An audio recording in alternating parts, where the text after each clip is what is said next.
నమస్తే. Welcome to Suman TV. మడమ నొప్పులు చాలామంది స్త్రీలు ఎక్కువగా ఈ ప్రాబ్లమ్ మాకుంది అని కంప్లెయింట్ చేస్తూ ఉంటారు. పొద్దున్న లేచిన వెంటనే అసలు కాలు కింద పెట్టలేకపోతున్నాం. మళ్ళీ కాసేపటి తర్వాత కొంత దూరం నడిచిన తర్వాత మళ్ళీ నార్మల్ అవుతుందని చెప్తూ ఉంటారు. సో, ఎందుకు అసల ఈ హీల్ పెయిన్ అనేది వస్తూ ఉంటుంది? ఎలాంటి వారిలో మనం చూస్తూ ఉంటాము? సో, మనం వేసుకునేటువంటి చెప్పులు ఏ రకంగా ఉండాలి? సో, ఎటువంటి సర్ఫేస్ మీద మనం నడుస్తూ ఉండాలి? సో, ఏ రకంగా దాన్ని కంట్రోల్ చేసుకోగలుగుతాము? సో, మనకి పెయిన్ మేనేజ్‌మెంట్‌లోని ఎటువంటి ట్రీట్మెంట్ దీనికి అందుబాటులో ఉంది? సో, ఈ విషయాలన్నీ గూడా వివరించేందుకు మనతో పాటు ఉన్నారు doctor Sudhakar garu from EPN pain management from LB Nagar. Hello doctor. Sir, మడమ నొప్పులు. సో, స్త్రీ అంటే ఎక్కువగా కంపేర్ చేసుకుంటే మనం మెన్‌లో కన్నా విమెన్‌లోనే ఎక్కువగా ఈ కంప్లెయింట్ మీ దగ్గర కూడా వస్తుంటాయి కాబట్టి కంప్లెయింట్స్ చూస్తున్నాం. సో, ఎందుకు స్త్రీలలో ఎక్కువగా చూస్తూ ఉంటాము? అండ్ ఎలాంటి వారిలో అంటే వాళ్ళ ఈ పామ్ అనేది ఏ రకంగా ఉండే వాళ్ళలోనే మనం ఎక్కువగా చూస్తాము? ఎందుకు వస్తూ ఉంటాయి? హీల్ బోన్ పెయిన్ అంటే హీల్ బోన్ పెయిన్ మడమ నొప్పులు చాలా కామన్గా చూస్తుంటామండి. దాన్ని ప్లాంటర్ ఫేషియటిస్ కూడా అంటుంటాం. సో ఇది ఫీమేల్లో కొద్దిగా ఎక్కువ ఉంటుంది, ఫీమేల్స్లో ఎక్కువ ఉంటుంది కంపేర్ టు మేల్. ఇది మెయిన్గా ఎలాంటి వాళ్ళలో చూస్తామంటే, ఒకటి ఫ్లాట్ ఫుట్ ఉన్న వాళ్ళ లోపల, తర్వాత రెండవది హార్డ్ సర్ఫేస్ మీద చెప్పులు లేకుండా ఎక్కువసేపు నిలబడ్డా, ఎక్కువసేపు నడిచిన, ఆర్ హార్డ్ సర్ఫేసెస్ మీద బేర్ ఫుట్ ఎక్కువ నడిచిన, ఆర్ కొంతమంది ఇప్పుడు డాన్సింగ్ చేసే అలవాటు ఉంటుంది. డాన్స్ చేస్తున్నప్పుడు బేర్ ఫుట్లో డాన్స్ చేయడము, హార్డ్ సర్ఫేస్ మీద డాన్స్ చేయడము. సో ఇలాంటి రీజన్స్ తోటి ఆర్ ఎనీ రీజన్స్ తోటి micro trauma to the heel bone, అంటే హీల్ బోన్ కింద ఒక ఫైబ్రో కార్టిలేజిన్ స్ట్రక్చర్ ఉంటుంది. అది మన హీల్ ఆర్చ్ మెయింటైన్ చేస్తుంది. సో దానికి చిన్న చిన్న మైక్రో ట్రామా అవడం వల్ల అక్కడ కమిలిపోవడము, అక్కడ వాపులు రావడము. ఇంకొక మెటబాలిక్ కండిషన్స్లో తీసుకుంటే థైరాయిడ్, హైపోథైరాయిడ్ పేషెంట్స్లో ఇది కొద్దిగా కామన్గా చూస్తుంటాం. అంటే వెయిట్ పెరగడం వల్ల, హైపోథైరాయిడ్లో వెయిట్ పెరగడము, హైపోథైరాయిడ్లో మెటబాలిక్ డిజీజెస్ వల్ల ఆ హీల్ బోన్ దగ్గర ప్లాంటర్ ఫేషియా కమిలిపోవడము. సో వీళ్ళలో ఇది కామన్గా చూస్తుంటాం. సో ఒకటి ఏంటంటే flat foot, hypothyroid conditions, bare ఫుట్గా ఎస్పెషల్లీ లేడీస్లో మనం చూసినట్టయితే పొద్దున్న లేచినప్పటి నుంచి సాయంత్రం వరకు ఇంట్లో పనులు. సో ఇంట్లో జనరల్గా కామన్గా చెప్పులు వేసుకోవడం అలవాటు ఉండదు. సో పొద్దున్న లేచినప్పటి రాత్రి వరకు కంటిన్యూస్గా నిలబడి పని చేస్తూ ఉంటుంటారు. వెదర్ రెగ్యులర్ కోర్స్ లోపల మోస్ట్ ఆఫ్ ద టైం నిలబడి పని చేస్తుంటారు కాబట్టి, హార్డ్ సర్ఫేస్ మీద అటు ఇటు నడుస్తుంటారు కాబట్టి, ప్లస్ ఇంకోటి వెయిట్ ఒకటి ప్రాపర్గా మెయింటైన్ చేయనప్పుడు ఈ బోన్ ప్లాంటర్ ఫేషియా కమిలిపోవడము, దానివల్ల కంటిన్యూస్గా పెయిన్ ఉంటుంది.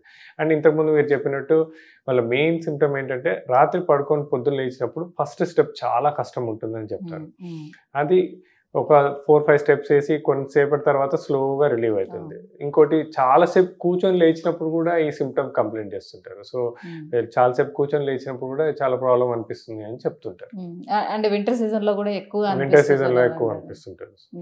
సో ఎలాంటి ఫుట్ వేర్ యూజ్ చేయడం వల్ల కూడా ఈ ప్రాబ్లం ఫేస్ చేస్తాం? ఫుట్ వేర్ అనేది ఎలా ఉండాలి అసలు యాక్చువల్లీ? అదే ఇలా ప్లాంటర్ ఫేషియా తోటి సఫర్ అవుతున్న వాళ్ళకి వచ్చినప్పుడు అయితే ఫస్ట్ సింపుల్ హోమ్ రెమెడీస్ చెప్తాం. దాంట్లో సాఫ్ట్ చెప్పలు ఒకటి, ఇంట్లో కూడా ఎంత వీలైతే అంత సాఫ్ట్ చెప్పులు వేసుకోమని చెప్తాము. ప్లస్ ఇవాళ రేపు మనకి ఆన్లైన్లో సిలికాన్ సోల్స్ దొరుకుతాయి. సో మన సిలికాన్ సోల్స్ తీసుకొని మనము స్లిప్ ఆన్స్ ఉంటాయి కాబట్టి ఎలాంటి షూస్లో అయినా ఆ సిలికాన్ సోల్స్ పెట్టుకొని నడవమని చెప్తాము. అంటే ఇది ఈ మధ్యలో ఈ గ్యాప్ అనేది ఉండాలి అంటే మధ్యలో హీల్ ఆర్చ్ మెయింటైన్ అవ్వాలి. ఫ్లాట్ ఫిట్ ఉందనుకోండి అది ఎక్కువ డ్యామేజ్ అయ్యే ఛాన్స్ ఉంటుంది. సో ఆర్చ్ మెయింటైన్ చేయడానికి ప్రాపర్ షూస్ కానీ, చెప్పులు కానీ, సిలికాన్ సోల్స్ కానీ, హై హీల్స్ అవాయిడ్ చేయమని చెప్తాం. ఎందుకంటే హై హీల్స్లో మళ్ళీ ఆ హీల్ బోన్ దగ్గర ప్లాంటర్ ఫేషియా కమిలిపోయే ఛాన్స్ ఎక్కువ ఉంటుంది. సో హై హీల్స్ అవాయిడ్ చేయటము.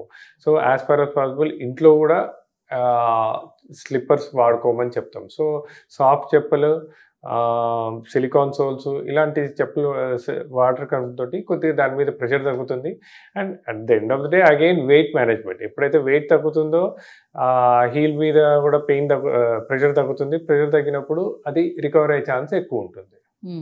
సో వెరాజ్ ఇప్పుడు దీనికి సర్జరీకి వెళ్ళాలంటే ఇది కాలుకి సంబంధించిన విషయం కాబట్టి సో ఆఫ్టర్ సర్జరీ తర్వాత ఎంతవరకు మనకి మళ్ళీ ఆ మూమెంట్స్ అనేది కరెక్ట్గా ఉంటుంది ఏంటి అనేది భయం కూడా చాలా మందికి ఉంటుంది. సో వితౌట్ సర్జరీ అసలు దీనికి ఎలాంటి ట్రీట్మెంట్ పెయిన్ మేనేజ్మెంట్లో అయితే మనకి అవైలబుల్ ఉంటుంది, ఎలా చేస్తారు, దీని ప్రొసీజర్ ఎలా ఉంటుంది? సో మా దగ్గరికి ఎప్పుడైతే ఇలాంటి సిమ్టమ్స్ తోటి వస్తారో ఫస్ట్ థింగ్ వాళ్ళని క్లినికల్గా ఎగ్జామిన్ చేస్తాము. తర్వాత ఒక స్కాన్ చేస్తాం. స్కాన్ లోపల ఏంటంటే మేము చూసేది ఏంటంటే ఆ ప్లాంటర్ ఫేషియా థిక్నెస్ ఎంత పెరిగింది అని చూస్తాం. చూసి ఎంతవరకు ఇన్ఫ్లమేషన్ ఉందని చూస్తాం. తర్వాత ఇలాంటి వాళ్ళలో కొంతమందిలో క్రానిక్ ఇరిటేషన్, క్రానిక్ ఇన్ఫ్లమేషన్ వల్ల అక్కడ హీల్ బోన్ కొద్దిగా పెరగడము, దాన్ని క్యాల్కేనియల్ స్పర్ అంటారు. సో సర్జికల్గా ఆ క్యాల్కేనియల్ స్పర్ ఎక్సిషన్ అని అంటారు. కానీ అది సర్జరీ వరకు వెళ్ళకుండా దీన్ని ఏం చేయొచ్చు అంటే మాలాంటి పెయిన్ మేనేజ్మెంట్ సెంటర్స్లో under image guidance first local anaesthetic with anti inflammatory ఇస్తాము. సో దాంతో ఏంటంటే ఆ ఇన్ఫ్లమేషన్ తగ్గడము, అక్కడ కమిలిపోవడము, ఆ వాపులన్నీ తగ్గుతాయి. దాని తర్వాత ప్లాస్మా థెరపీ. ఇప్పుడు పేషెంట్ ఓన్ బ్లడ్ తీసుకొని ప్లేట్లెట్ రిచ్ ప్లాస్మాని సపరేట్ చేసి అది ఇమేజ్ గైడెన్స్ తోటి అక్కడ ఇంజెక్ట్ చేయడం వల్ల ఆ వాపులు తగ్గుతాయి. ఆ మైక్రో ట్రామా వల్ల డ్యామేజ్ అయిన ప్లాంటర్ ఫేషియా మళ్ళీ రీజనరేట్ అవుతుంది. అండ్ దెన్ ఆ క్యాల్కేలియన్ స్పర్ వల్ల వచ్చిన ఇన్ఫ్లమేషన్ కూడా కంప్లీట్గా తగ్గుతుంది. So surgery should be the last option. Surgery అనేది వెరీ రేర్గా అవసరం పడుతుంది. సర్జరీ లేకుండా దీన్ని ఇంజెక్షన్ పద్ధతుల ద్వారా ఒక దీర్ఘకాలిక ప్లాస్మా థెరపీ కూడా ఎట్లా సార్, ఒక్కసారి ఇస్తే సరిపోతుందా? జనరల్గా ప్లాస్మా థెరపీ ఒక 2 సిట్టింగ్స్ అవసరం పడుతుంది. జనరల్లీ 1 or 2 సిట్టింగ్స్ తోటి దీనికి బాగా దీర్ఘకాలిక పరిష్కారం ఇవ్వచ్చు. అంటే ప్లాస్మా థెరపీ చేయడము, ప్లాస్మా థెరపీ చేశాక వాళ్ళకి స్ట్రెచింగ్ ఎక్సర్సైజెస్ ఎలా చేసుకోవాలి, తర్వాత వెయిట్ మేనేజ్మెంట్ ఎలా చేసుకోవాలి, అండ్ ఇంతకుముందు చెప్పినట్టు ప్రాపర్ షూస్, ఎర్గోనామిక్స్ అవన్నీ మెయింటైన్ చేసుకుంటే ప్లాంటర్ ఫేషియా రికవర్ అవుతుంది. అండ్ దెన్ సర్జరీ లేకుండా we can manage it. Okay, okay. So మళ్ళీ ఇలా చేసుకున్న తర్వాత ప్లాస్మా థెరపీ చేసుకున్న తర్వాత కూడా వాళ్ళు రెగ్యులర్ నార్మల్ వాకింగ్ కి దానికి వెళ్ళొచ్చా? జాగింగ్, వాకింగ్ లైక్ ఎలాంటి సర్ఫేస్ లో మళ్ళీ చేసుకోవాల్సి ఉంటుంది? థ్రెడ్మిల్స్ లాంటిది చేయొచ్చా? ప్లాస్మా థెరపీ తర్వాత కూడా మళ్ళీ వెళ్ళిపోవచ్చు, back to their routine activities, regular activities వెళ్ళచ్చు. But you have to give some time. అంటే అట్లీస్ట్ ప్లాస్మా థెరపీ చేసుకొని ఒక 1-2 months. సో ఈ 1-2 months ఏంటంటే స్ట్రెచింగ్ ఎక్సర్సైజెస్ అవన్నీ నేర్పిస్తాము.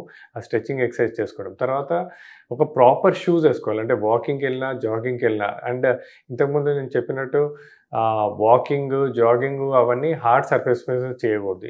ఎస్పెషలీ మన తార్ రోడ్, సిమెంట్స్ రోడ్ మీద walking should be avoided. Walking tracks మీద కానీ, మట్టి మీద కానీ, గడ్డి మీద కానీ వాకింగ్ చేయాలి. రెండోది ప్రాపర్ షూస్ వేసుకోవాలి. థర్డ్ థింగ్, ఇంట్లో కూడా ప్రాపర్ సాఫ్ట్ చెప్పులు వేసుకొని నడవాలి. సో ఇలాంటి ప్రికాషన్స్ తీసుకున్నారంటే they can again go back to their routine activities. అంటే లైక్ జాగింగ్, స్కిప్పింగ్ అలాంటివన్నీ రెగ్యులర్ యాక్టివిటీస్కి వెళ్ళిపోవచ్చు. ఓకే. సో జనరల్లీ కొంచెం పెయిన్ అనేది లైక్ అన్బెరబుల్గా ఉండేటప్పుడు ఇంట్లో ఎలాంటి చిట్కాలు ఏం పాటించవచ్చు? అంటే ఇంట్లో అపార్ట్ ఫ్రమ్ నేను ఇంతకుముందు చెప్పినట్టు సాఫ్ట్ చెప్పులు వేసుకోవడమే కాకుండా హోమ్ రెమెడీస్ లైక్ వామ్ వాటర్లో రాక్ సాల్ట్ వేసి దాంట్లో కాలు కొంచెం దాంట్లో పెట్టడం, అలా మార్నింగ్ ఈవినింగ్ ఒక 15 minutes. దీంట్లో స్వెల్లింగ్ అనేది కూడా చూస్తామా సార్? ఎస్, హీల్ బోన్ దగ్గర కొద్దిగా స్వెల్లింగ్ వస్తుంది. అంటే patient can feel it, but స్కాన్లో మాకు బాగా క్లియర్గా తెలిసిపోతుంది. When we do high resolution musculoskeletal scanning, దాంట్లో మాకు ఆ థిక్నెస్ బాగా తెలుస్తుంది. ఓకే. సో ఆ థిక్నెస్ ఎప్పుడైతే బాగా ఎక్కువ ఉంటుందో first thing local anaesthetic with anti inflammatory ఇచ్చినప్పుడే వాళ్ళకి ఒక 70% రిలీఫ్ వచ్చేస్తుంది. దాని తర్వాత ఫర్దర్గా ప్లాస్మా థెరపీ ద్వారా ఆ డ్యామేజ్ అయిన టిష్యూని రీజనరేట్ చేయటము, అండ్ ఇంకా ఏమైనా కమిలిపోయిన వాపులు ఉంటే అవన్నీ కూడా తగ్గిపోతుంది ప్లాస్మా థెరపీ ద్వారా. Right. Thank you sir, thank you so much. So pain మేనేజ్మెంట్లోని మనకి హీల్ పెయిన్కి ఎలాంటి ట్రీట్మెంట్ అందుబాటులో ఉంది, సో ఎటువంటి ప్రికాషన్స్ మనం తీసుకోవాలి, ఈ విషయాలన్నీ కూడా తెలియజేసినందుకు thank you so much. Thank you.